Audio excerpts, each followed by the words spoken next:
Thank you very much. We had a great meeting. There's great unity. Whether it's one bill or two bills, it's going to get done one way or the other. I think there's a lot of talk about two, and there's a lot of talk about one, but it doesn't matter. The end result is the same. We're going to get something done that's going to be reducing taxes and creating a lot of jobs and all of the other things that you know about. But this was a really unified meeting, and I want to thank John and everybody for it was a great turnout. Came here for the funeral tomorrow. We went over to Blair House. I went over with First Lady. Met the Carter family. They were lovely. They were really very sad, but also they were celebrating because he was a very fine man. I knew him a little bit, but I knew him only as a fine man. Then we came here. We had a meeting, but it was a really good meeting, very strong, and we'll get something done. One bill, two bills, doesn't matter to me. They're going to work that out, but the end result is going to be the same. So thank you all very much, and we'll see you. Have a big couple of days coming up, and then in a week and a half we have, I think, some really tremendous things happening. We have some really, I think it's going to set this country apart from all others. We do some great work. Any quick questions? When can day one? You have gotten some significant pushback from people in Greenland and Panama with comments. Would you consider sending U.S. troops in order to fly with those troops? Yeah, I don't think we had pushback. Greenland is, if you look at the people there, we got tremendous. We got applause as we landed yesterday. I had my representatives, my son Don, and representatives go there, and it was like a love fest. You know that the Panama Canal, if they're taking advantage of it, they charge more for our ships than to do any other ships.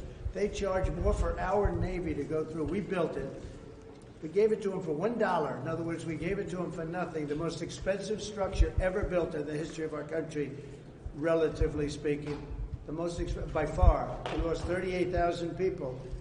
They gave it to them for $1, and then they charge more for our ships. It's not going to happen. And China's running the Panama Canal. That's not going to happen either. Mr. President,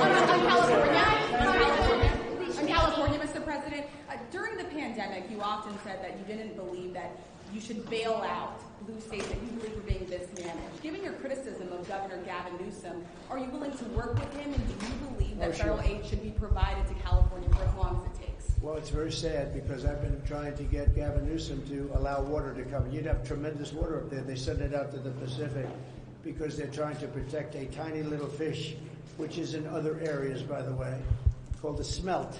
And for the sake of a smelt, they have no water. They had no water in the fire hydrants today in Los Angeles. It was a terrible thing.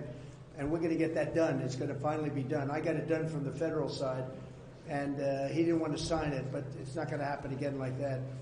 There's no reason. Can you imagine? You have farmers that don't have any water in California. They have plenty of water. They don't have a drought. They send it out to the Pacific, and it's crazy. So what's happening in California is a true tragedy.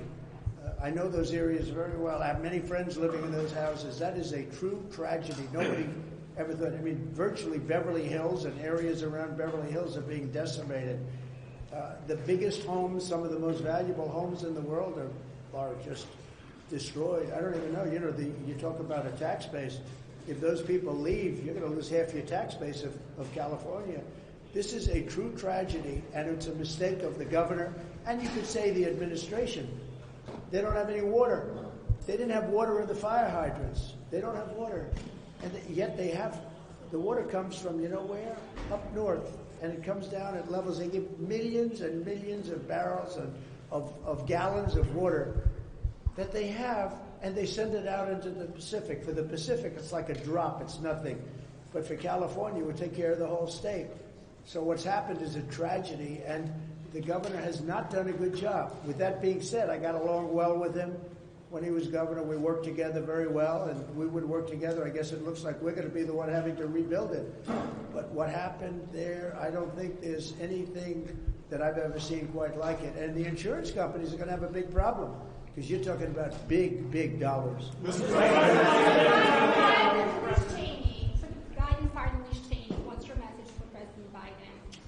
I have no. I thought it was ridiculous that he did that, but we have more important things to talk about. Liz Cheney was, she lost in the Republican Party, as you know, in her state. by the biggest margin in the history of a politician running for Congress. She lost by like 42 points. Nobody's ever lost like that. So I don't care about Liz Cheney. I care about these people. President, what does day one need to look like for the Trump administration? Number one, we're closing the border. It's going to be closed very strongly. It's going to be closed. And we're going to have to take people out that are criminals. We have people from jails from all over the world and from mental institutions. And as you know, they're going to have to be removed. And it's one of the reasons I won the election in a landslide. The people of this country don't want murderers walking down their farms or their streets or their cities. As you know, we had thousands of people that murdered other people that were in jail that were released into our country. Many of those people murdered more than one person, many of them, about 42% supposedly. We want them out of our country, and we're going to get a country back again, and we're going to be really governed by common sense. These are the principles of common sense. We're not going to be governed by stupid people. We're going to common sense. We're going to be respected all over the world again very soon. President Trump, what are you able to send them off?